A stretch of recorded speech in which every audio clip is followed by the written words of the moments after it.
இதுக்கப்புறம் எதுவும் நடக்காது. வா போலாம். இவனுங்களை இது வரைக்கும் யாரும் தொட்டதும் இல்ல, தொட போறதும் இல்ல. என்னால இப்ப முடியாம இருந்திருக்கலாம், அதுக்காக எப்பவுமே முடியாதுன்னு இல்ல.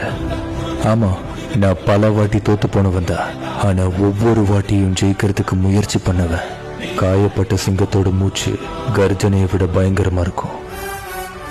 சாதிக்கிறதுக்கு நிறைய வழி இருக்கும்போது எனக்கு தோக்கிறதுக்கு பயம் இல்லை. செஞ்சு கொடுத்த சத்தியத்தை காப்பாத்துறதுக்காகவே முன்னாடி போக போக நான் கஷ்டப்பட்டதுக்கான பலன் இருக்கும். மவன